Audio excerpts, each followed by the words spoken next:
President of the University of Haifa in Israel. Professor, thank you so much for being here to speak with us. I know you have a very diverse student body at your university. In fact, around 40% of your students are actually Arab. How has this current war been affecting your campus? Well, as most Israeli campuses, our campus is basically shut down right now. With the exception of labs, there are no students on campus. And the reason for that being there's a large body of our students have been called up for reserve duty. And it is also a dangerous place to be, quite frankly, right now.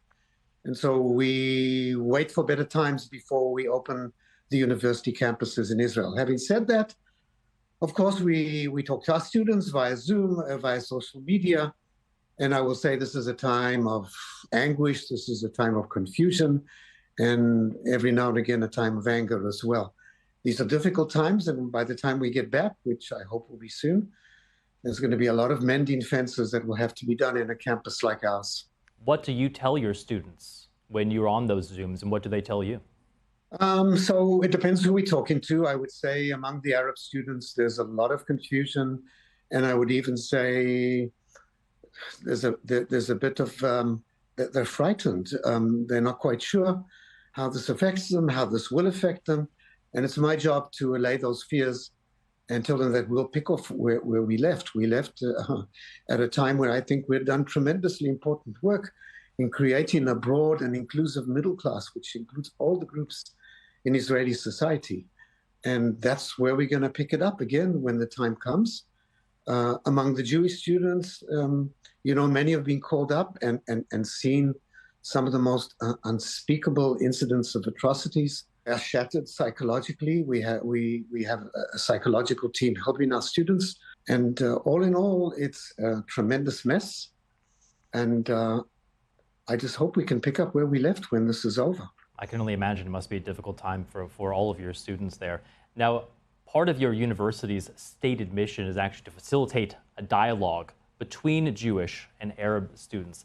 How difficult of a mission has that been, and how has this conflict affected that mission?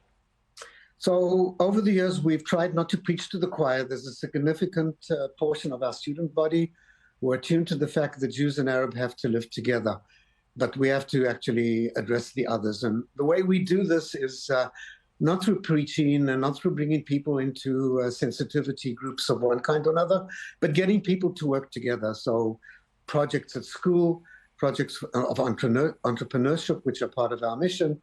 Anything that we can do to get smart kids to work together, mix them up, Jews and Arabs, without being too heavy-handed about it, this is the way to do it. And of course, to prepare them for life after university.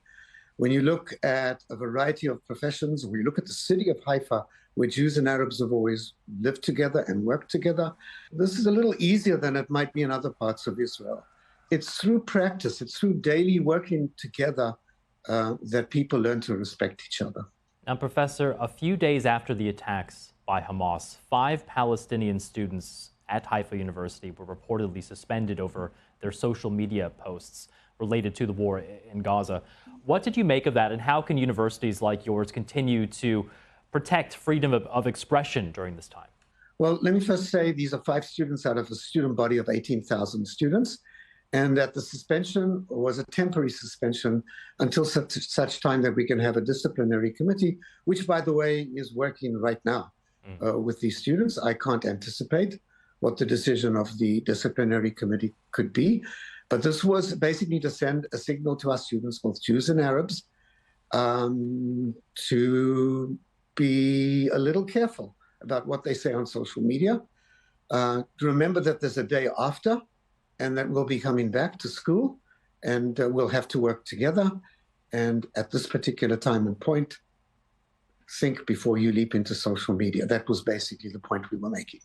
Now, on Friday, Cornell University here in the U.S. canceled classes after a student was charged with making anti-Semitic threats. You also have experience as a professor at NYU. How should American campuses be responding to this increase in tensions and this reported uptick in acts of hate on campus? I think what has happened in American universities, what you see right now, I have no complaints about the students. I definitely feel let down by the administration at these places, by the leadership at these places, and by the faculty, who should be teaching their students to think and to engage with uncomfortable thoughts on a daily basis, and not just pure advocacy, which seems to be happening on many American campuses. I think another thing has happened on American campuses. I saw this latent anti-Semitism when I was part of the US system. It is a given in Western society that there is latent anti-Semitism. And this particular conflict, which is a very dramatic conflict, of course, has unleashed that anti-Semitism in a manner which I never thought possible, that students have to barricade themselves in libraries, that Cornell has to shut down part of its campus, and I can go on and on with these examples, which everybody knows. This is dismaying, and I think this is a lack of leadership more than anything else. Professor Ron Robin, the president of the University of Haifa in Israel, thank you for your perspective. Thank you for having me.